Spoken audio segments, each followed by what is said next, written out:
So good morning everyone.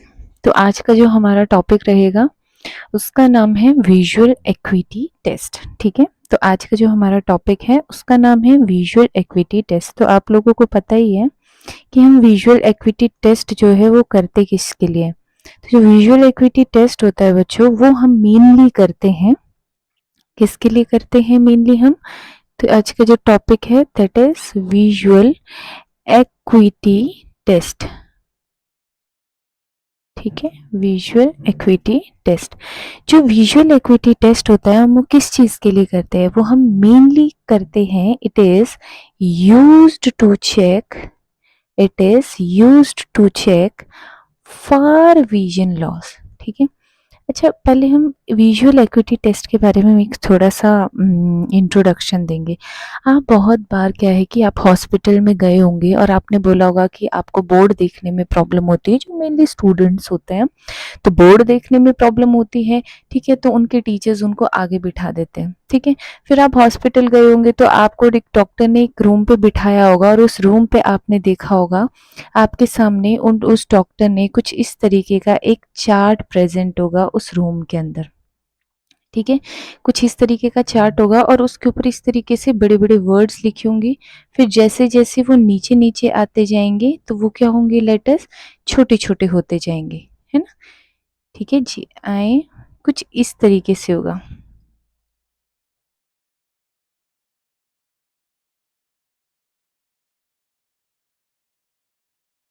है ना। कुछ इस तरीके से आपको एक चार्ट दिखा होगा और आपको डॉक्टर ने नॉर्मली बोला होगा कि आप इस पर जितनी भी वर्डिंग्स लिखी हुई है आप उसको नॉर्मली पढ़िए। ठीक है, तो फिर आप यहाँ से पढ़ना स्टार्ट करते हैं, first line, second line, third line, fourth line, fifth line, फिर यहाँ पर आगे अटक जाते हैं, आप लास्ट की टू नहीं पढ़ पाते हो, है ना। ऐसा कुछ होता है। तो इसी को ही कहते हैं हम विजुअल एक्विटी टेस्ट। और ये जो चार्ट होता है बच्चों, इस चार्ट का नाम होता है क्या, दैट इज स्नेलन चार्ट। क्या बोलते हैं इसको, स्नेलन चार्ट। चलो अब हम क्या करते हैं, वन बाय वन डिस्कस करते हैं कि आज हम पढ़ने वाले हैं विजुअल एक्विटी टेस्ट के बारे में, जिसका यूज हम करते हैं फॉर विजन लॉस के लिए। चलिए, नॉर्मली आपके पास पेशेंट आया है, एक एडल्ट पेशेंट है। ठीक है, एक एडल्ट पेशेंट आया है। ठीक है, और वो क्या है, कंप्लीटली लिटरेट है ना, कंप्लीटली लिटरेट है। तो उसके लिए आप जो ये चार्ट यूज करेंगे, तो आप उसके लिए चार्ट यूज करेंगे, उसको बोलते हैं हम स्नेलन चार्ट। ठीक है, क्या बोलेंगे, स्नेलन चार्ट। अब अगर आपके पास इलिटरेट पर्सन आ जाए, है ना, अगर आपके पास इलिटरेट पर्सन आ जाए, जैसे गांव के लोग होते हैं, अब उनको आंखों में दिक्कत है, इलिटरेट पर्सन आ जाए तो आप उनके लिए कौन सा चार्ट यूज करोगे, तो उसे कहते हैं बच्चों that is tumbling E chart. क्या कहते हैं, टम्बलिंग ई चार्ट। टम्बलिंग ई चार्ट का मतलब होता है कि जैसे हमने ये ABCD वाला चार्ट यहाँ पर देखा है जिसके ऊपर ABCD लिखा हुआ है, तो उन लोगों के लिए क्या होता है, ABCD वाला चार्ट नहीं होता, उन लोगों के लिए सेम इसी तरीके का चार्ट होगा, बट उसके ऊपर लिखे हुए होंगे ई, और ई की होगी अलग अलग डायरेक्शन। ठीक है, तो आपका जो डॉक्टर होगा वो नॉर्मली उनसे पूछेगा कि माता जी आप मुझे बताइए, ये जो ई आ रहा है पहले नंबर पर, दूसरे नंबर पर, तीसरे नंबर पर, उसकी डायरेक्शन क्या है। ठीक है, नॉर्मली वो क्या करते हैं, उससे उस चार्ट पे लगे हुए ई की डायरेक्शन पूछते हैं। तो अगर आपको ऐसा क्वेश्चन आ जाए कि इलिटरेट पर्सन के लिए फार विजन लॉस में आप कौन सा चार्ट यूज करोगे, उसे कहते हैं टम्बलिंग ई चार्ट। थर्ड वन आता है हमारे पास, अगर आपके पास प्री स्कूलर है, फाइन, अगर आपके पास प्री स्कूलर पेशेंट आ जाते हैं जो लेस देन 3 ईयर होते हैं, तो आप उन लोगों के लिए सॉरी जो प्री स्कूलर है तो आप उन लोगों के लिए कौन सा चार्ट यूज करोगे। क्लियर, लेस देन 3 नहीं, जो आपके प्री स्कूलर होते हैं 3 to 5 ईयर वाले, तो आप उन लोगों के लिए कौन सा चार्ट यूज करोगे, तो आप उन लोगों के लिए जो चार्ट यूज करोगे बच्चों, वो कौन सा चार्ट होगा, उसे कहते हैं हम एलेंस चार्ट। क्लियर, क्या बोलेंगे, एलेंस चार्ट। अब इस एलेंस चार्ट में क्या है, एडल्ट वाले में तो ABC लिखा था, है ना, और इनमें ई बने हुए थे।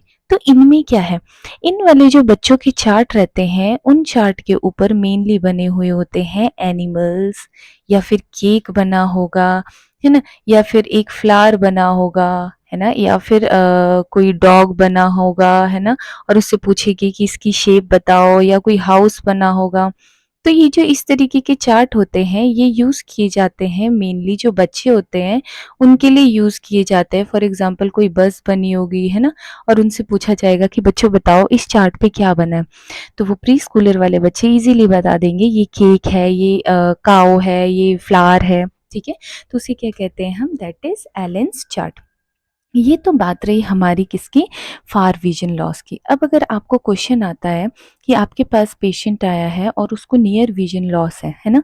जैसे एज्ड पीपल होते हैं, जैसे बूढ़े-बूढ़े होते हैं, उनको पास का नहीं दिखता, सुई में धागा नहीं डलता, कुछ इस तरीके की प्रॉब्लम होती है, तो आप उनके लिए क्या करेंगे?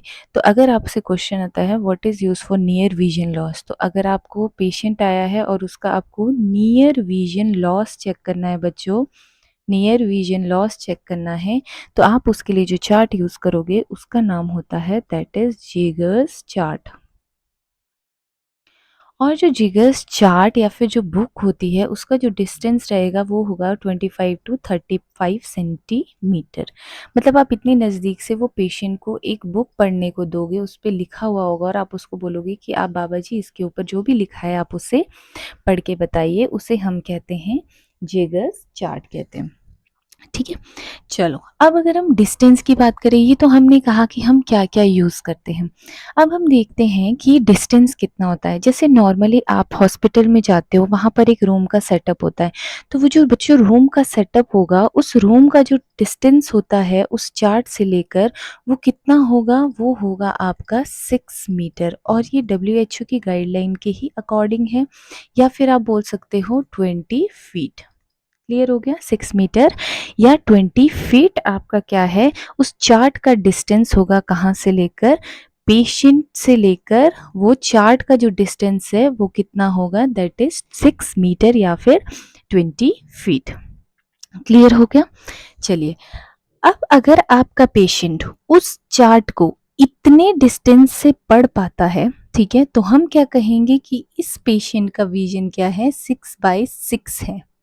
और इस 6 बाय 6 का मतलब होता है मीटर या फिर हम बोलेंगे कि 20 बाय 20 उसका जो है विजन है। मतलब इतने 6 मीटर के डिस्टेंस से उसने इजीली सारी लाइंस पढ़ ली, तो हम क्या कहेंगे कि पेशेंट का जो विजन है दैट इज 6 बाय 6। ठीक है? तो कैसे है 6 बाय 6? फॉर एग्जाम्पल आपका यहाँ पर ये चार्ट लगा हुआ है, ठीक है? ये यहाँ पर आपका एक चार्ट लगा हुआ है और आपका जो पेशेंट है, पेशेंट का डिस्टेंस इस चार्ट से कितना होगा? 6 मीटर, ठीक है? और यहाँ पर आपका क्या है? आपका पेशेंट बैठा हुआ है, ठीक है? और यहाँ पर लिखी हुई है कुछ वर्डिंग, ठीक है? आप कुछ भी लिख दीजिए, है ना? यहाँ पर वर्डिंग लिखी हुई है। अब आपको बोलना है पेशेंट को कि आप यहाँ से जो भी यहाँ पर लिखा हुआ है, आप यहाँ से उसको पढ़ना शुरू कीजिए। अब आपका पेशेंट यहाँ से पढ़ना शुरू करेगा। अगर इस 6 मीटर के डिस्टेंस से उसने सब कुछ ईज़िली पढ़ लिया, तो हम बोलेंगे कि आपके पेशेंट का विज़न क्या है? 6 बाय 6 है या फिर 20 बाय 20 है। क्या है? विज़न 6 बाय 6 है या फिर विज़न क्या है? 20 बाय 20 है। क्लियर? चलिए, अब मैं आपको बताती हूँ अकॉर्डिंग टू डब्ल्यूएचओ ये जो स्नेनल चार्ट हमने बनाया है, ये जो स्नेनल चार्ट है, अकॉर्डिंग टू डब्ल्यूएचओ उनके लिए नॉर्मल विजन क्या है, ठीक है? और उनके लिए लो विजन क्या माना जाता है कि अगर आपका पेशेंट कितना नहीं पढ़ पाता है, और उनके लिए ब्लाइंडनेस क्या माना जाता है। क्लियर? तो चलिए वन बाय वन हम डिस्कस करेंगे। लो विजन, नॉर्मल विजन और आपका क्या है, ब्लाइंडनेस क्या माना जाता है। तो सबसे पहले तो हमें एक चार्ट ड्रॉ करना पड़ेगा। प्रॉपर हम चार्ट ड्रॉ करेंगे, ठीक है? सबसे पहले आप एक बड़ा सा एक चार्ट ड्रॉ कर दीजिए। तो A B C D E F G H I J के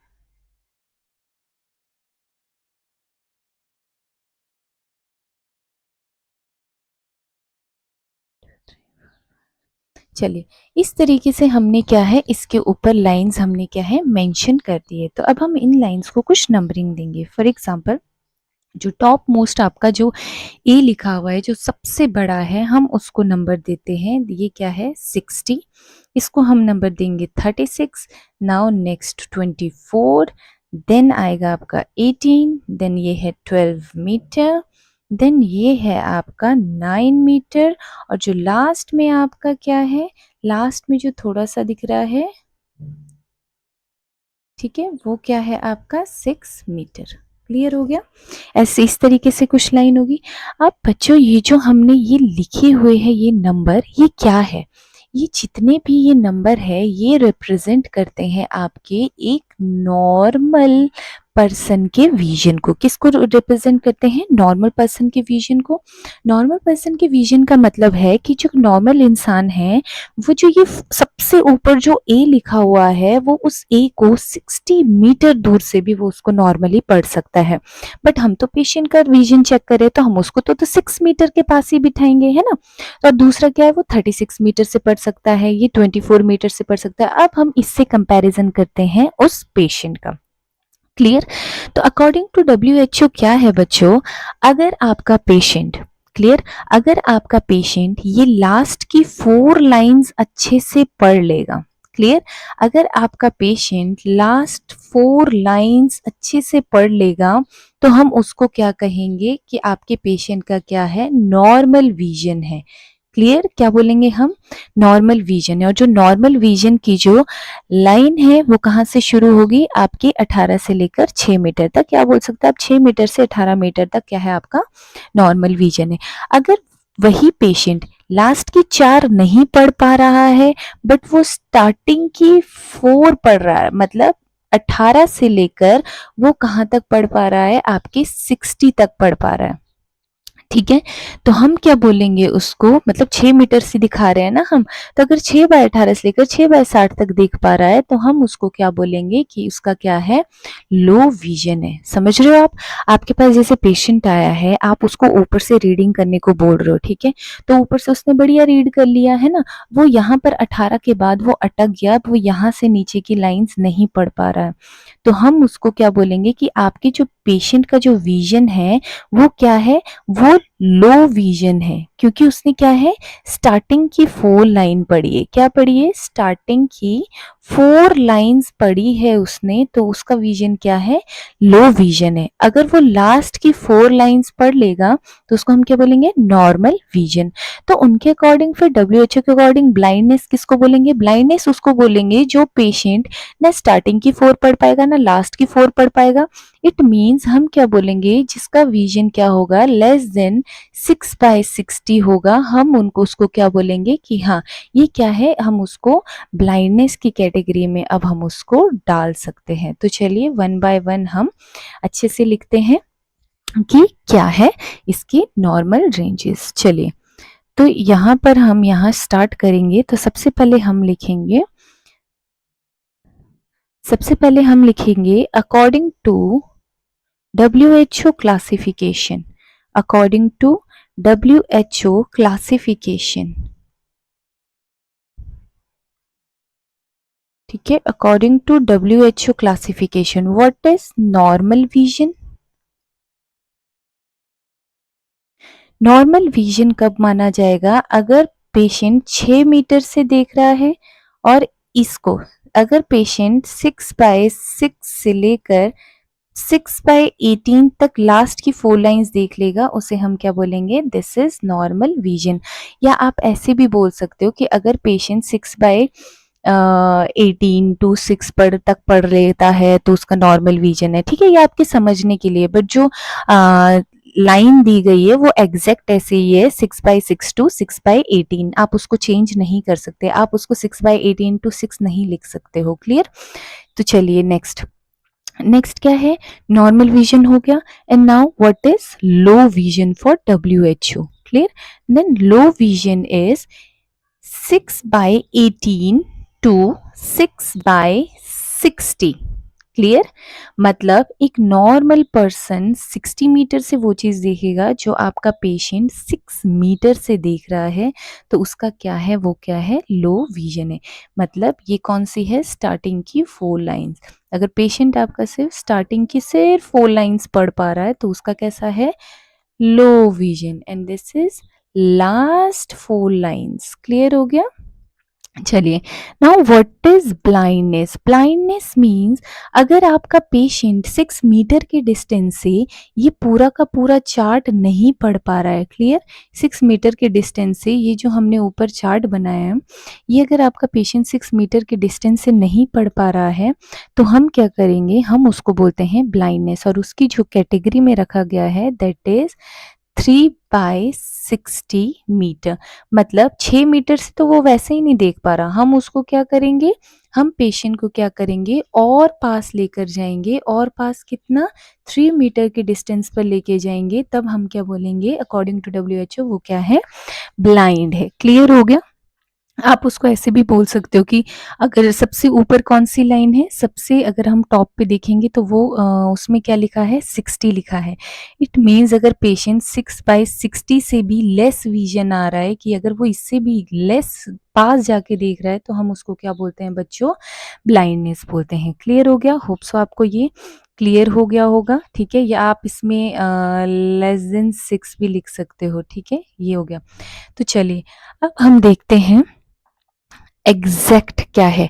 अगर आपको क्वेश्चन आ जाए इस तरीके से, अगर आपको क्वेश्चन आ जाए, ये तो उसकी क्लासिफिकेशन के अकॉर्डिंग इस तरीके से है।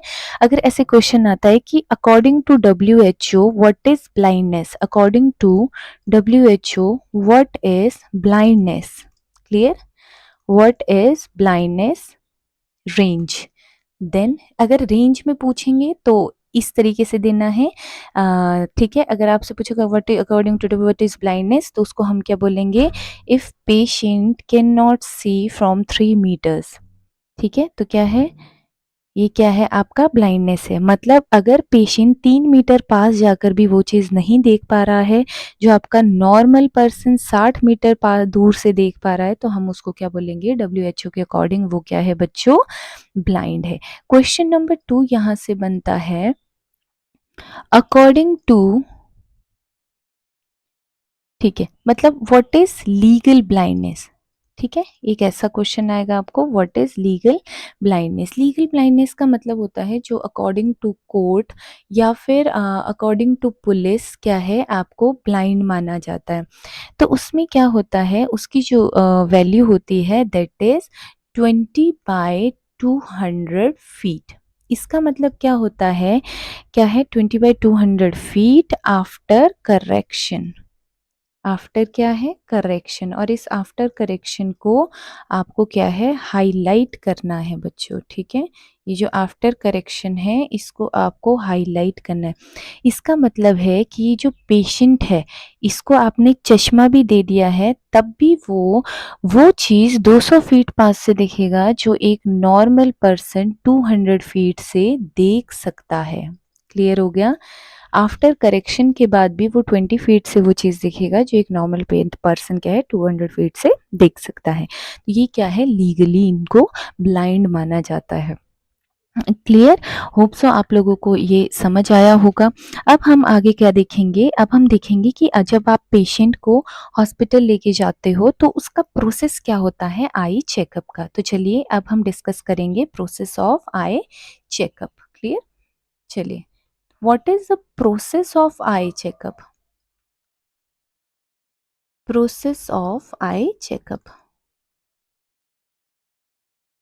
तो अगर हम आई चेकअप की बात करते हैं बच्चों, उसका क्या प्रोसेस रहता है। सबसे पहले जब आप डॉक्टर के पास जाओगे, वो सबसे पहले आपका क्या करेंगे, नॉर्मली तो आई चेक करते ही है।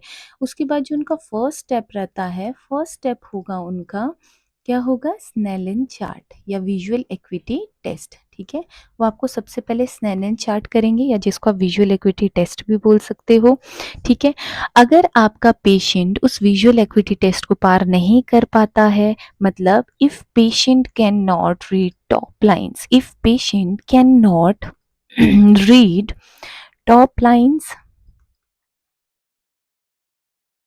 मतलब कि अगर आपका पेशेंट 6/60 मीटर वाली लाइंस नहीं पढ़ पा रहा है, then we go for next step, means फिर हम जाएंगे स्टेप 2 की तरफ।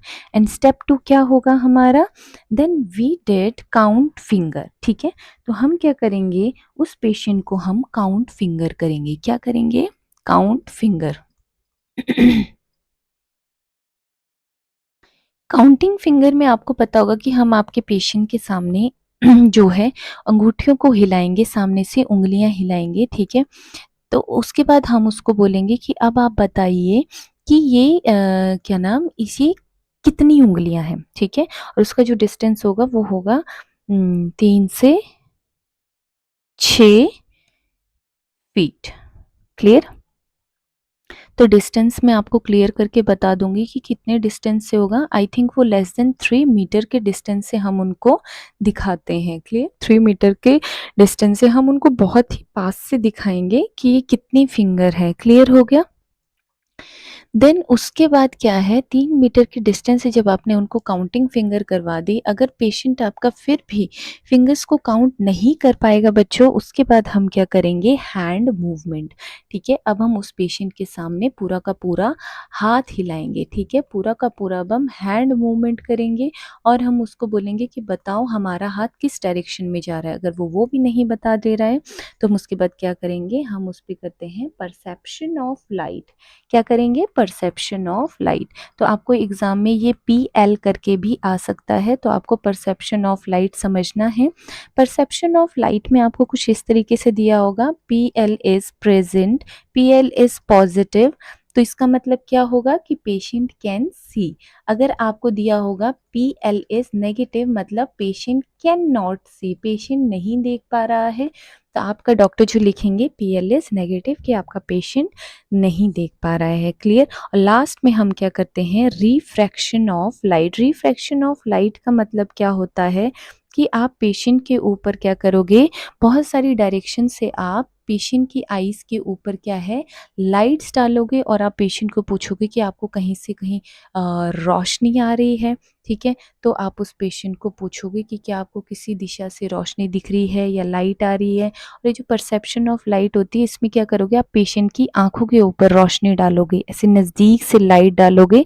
अगर पेशेंट उस लाइट के लिए रिएक्ट करता है या उस लाइट को देख पाता है, ठीक है, तो आप बोल सकते हो कि PL इज प्रेजेंट और PL इज नॉट प्रेजेंट। ठीक है, आपको प्रॉपरली उसकी आंखों पे वो लाइट को शाइन करना है। क्लियर हो गया? Now that's all about our Snellen charts. Hope so आप लोगों को ये समझ आया होगा। आज का जो हमारा टॉपिक था विजुअल एक्विटी टेस्ट। तो हम कल मिलेंगे नेक्स्ट टॉपिक के पास जो होगा हमारा myopia and hypermetropia. So thank you so much.